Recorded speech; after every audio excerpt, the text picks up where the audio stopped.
Bismillahirrahmanirrahim. Assalamualaikum warahmatullahi wabarakatuh.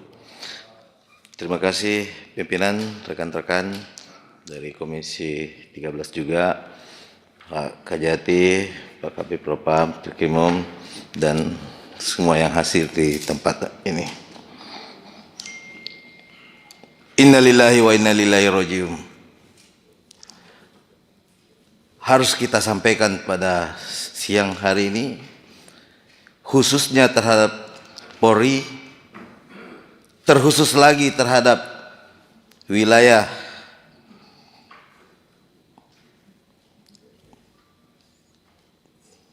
saya sedih sebenarnya, wilayah NTT, Polda NTT.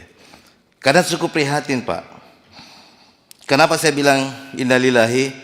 Karena di mana penegakan hukum yang harus kita berpangku tangan terhadap dia, justru melakukan hal-hal yang di luar dari dugaan.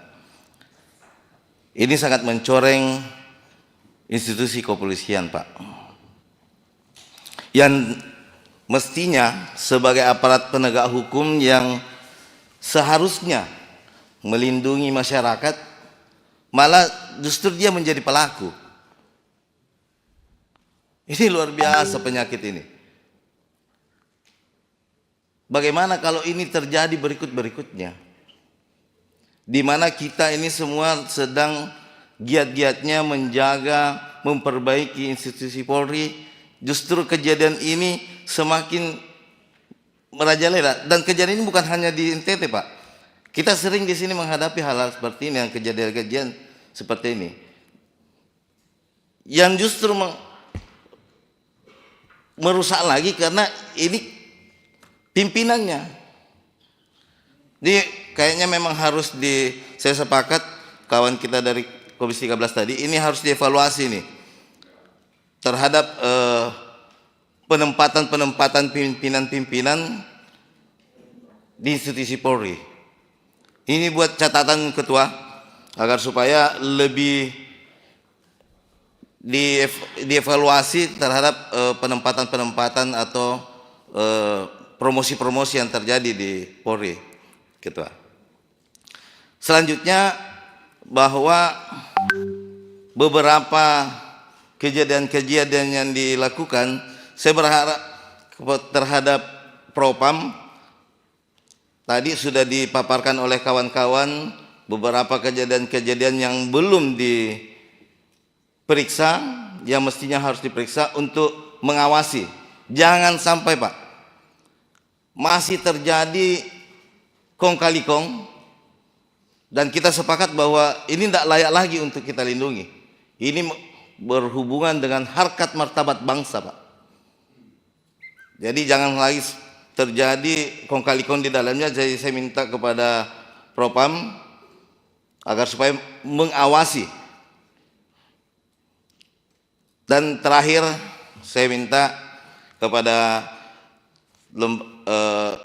lembaga perlindungan saksi juga agar supaya, karena ini rentan terjadi intimidasi, Pak, terhadap korban. Kalau misalnya ada sesuatu yang mau diungkap lagi, itu terkadang terjadi intimidasi, agar supaya meredam.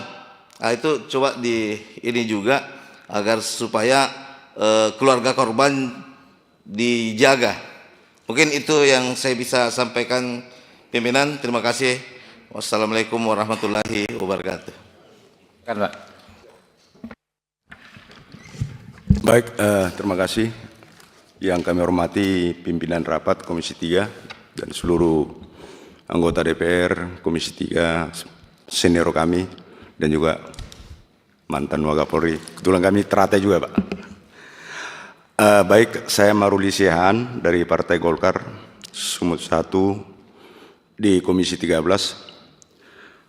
Ya, ini mungkin kita perlu antisipasi, Pak. Dalam arti khususnya Dirkrimum, Kependidikan. Saya lihat di sini dasarnya hanya laporan polisi model A. Ini perlu diantisipasi. Padahal ini delik aduan. Ada korban, memang masih di bawah umur. Tapi kan ada orang tuanya yang membuat laporan pengaduan merasa keberatan. Ini jangan sampai nanti di proses persidangan ini menjadi bebas. Nah, ini perlu diantisipasi. Kenapa tidak membuat laporan polisi model B? Kalau model A kan temuan, padahal di situ ada kekerasan, persetubuhan kekerasan pemerkosaan. Saya tidak tahu isi daripada LP model A itu. Temuan, berarti ditemukan. Ada nggak orang keberatan di situ? Nah, ini juga perlu masukkan ke Kajati juga. Ini masalahnya proses persidangan nanti. Kemudian ada 3 korban, Pak. Lokus dan tempusnya. Yang pertama ini kan tanggal 25 Januari 2024. Ini korban Winda, umur 13 tahun. Ya, Pak? Oh ya, siap. Iya. WA, ya. Terus kemudian tanggal 25 Januari 2024. Kemudian mundur lagi kejadian IB, ya. 11 Juni 2024. Berarti kan cukup lama waktu ini. Kemudian yang ketiga, tanggal 15 Januari 2025. Nah, ini saya tidak tahu nih gimana penggabungan di dalam LP temuan ini dengan jauhnya antara kejadian dan peristiwa. Jadi saya hanya untuk membantu, ya kasihan nanti bahwa ini bebas pula. Yang terakhir, kita dapat informasi bahwa si tersangka ini sekarang telah melakukan tes kejiwaan. Tapi ini masukkan aja. Dapat informasi bahwa hasil tes kejiwaan itu ada penyakit lain. Padahal selama ini tidak pernah dia melakukan tes kejiwaan sama istrinya. Jangan nanti ini menjadi meringankan. Padahal dari semua kita, bahkan publik, sudah mengetahui. Tapi di ujung putusan, padahal pasal sudah berlapis-lapis. Ini juga mungkin perlu masukan, barangkali menjadi nanti ya dari Dirkrim melakukan gelar perkara. Terus kemudian soal mobil, di dalam barang bukti tadi tidak ada mobil disita. Padahal itu sudah beredar dan dipakai oleh untuk menjemput si korban dan mengantar ke hotel. Saya pikir itu salah satu alat. Ini mungkin yang bisa kami sampaikan. Sekian dan terima kasih. Ya, masih ada rekan-rekan?